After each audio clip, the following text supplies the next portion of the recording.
Father Joseph Aduor Afulo, the Provincial of Eastern Africa province.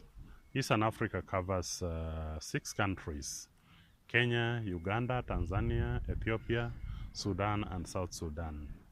In these countries, you have different needs, and there are some situations which are of very serious needs. If you take South Sudan, where we have secondary school, we also run a teacher training college. Secondary school is at Wow. Then teacher training college is in a place called Chubet. And then in Rumbek, we have kind of a technical school which helps in teaching people installation of solar power, because the whole of South Sudan, there is no power on the grid. And so this becomes very handy, and quite a number of people have been trained in our school, in our technical school, are helping in different parts of South Sudan in providing people with power. Then in Juba, we have there's a Center of Reconciliation, Good Shepherd Center of Reconciliation, which is a center of the religious, created by religious superiors in South Sudan. And we have one of our Jesuits who is helping in instructions. They are giving retreats and related programs. And then we have also JRS, Jesuit Refugee Services, in Juba and also in Maban. And those are places which are of great need.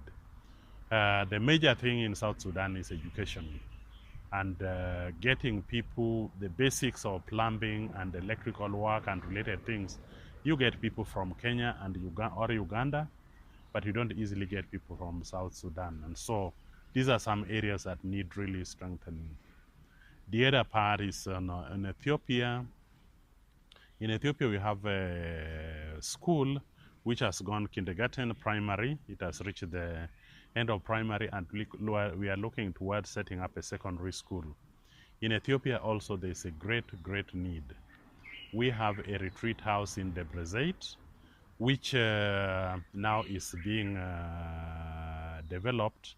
It is old, over 50 years, but the land was temporary because we didn't have title deed. We recently got title deed, and now we are modernizing the facility. You have people from different places, different faiths.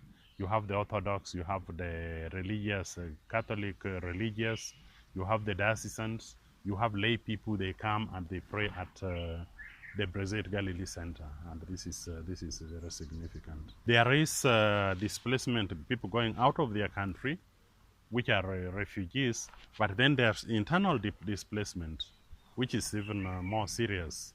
In terms of people who have gone out of their countries, that is where GRS has been of great help, especially for Southern Sudanese, the Sudanese, the Ethiopians, the Somalis, and partly Ugandans and Kenyans. So there have been some kind of movement, and Jesuit Refugee Services have been of great help.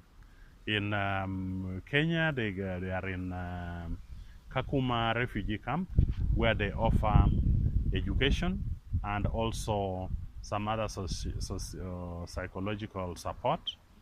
Then you have in Ethiopia also we have urban refugee program, which is very helpful. Then in the north is a refugee camp where also the Jesuit Refugee Services is greatly involved. Then you go to South Sudan. You have in Maban, we have kind of educational program, psychosocial support, and several other programs that help the refugees. And also the internally displaced, these are people who have moved from their home to another place, trying to get a safe area. And so these people, normally they don't get as much help as the refugees, because they are internal and their governments don't really care about them. In the Kenyan situation, we have come in situations of hunger, especially in northeastern part, providing food or collaborating with other religious congregations. We raise funds and give to these religious, and they buy food and they distribute to these people who are hunger stricken. So these are some of the situations where we get involved, and the needs are dire, and at times they last for very long. In Kenya, with the political situations, each time there's election, you have people who are internally displaced. It should not happen, but unfortunately it happens, and these people's plight are really not addressed as required.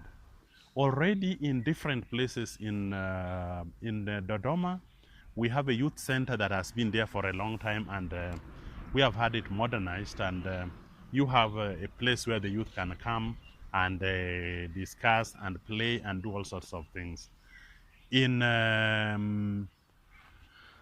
Dar es Salaam, recently they created a kind of youth program which has been very helpful.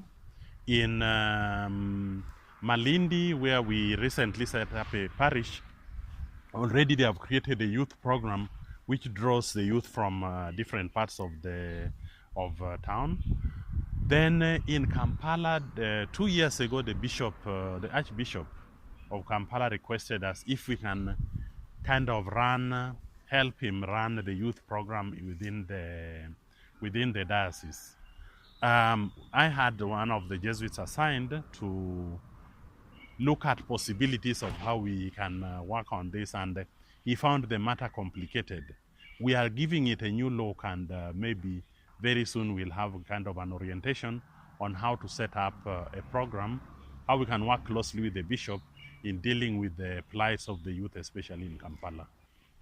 Provide good education, and you can be sure that these are people who can be reliable, people who can stand for the plights of the vulnerable and the weak, people who become professionals, who value their work, and people who are responsible.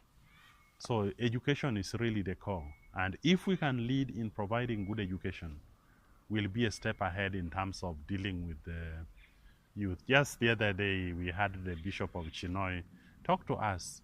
His emphasis was, can we have good schools where we can bring up our children well?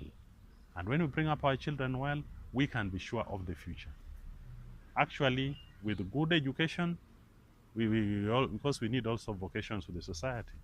With good education, we can have good people who are brought up well, who join the society and can continue the mission of the society.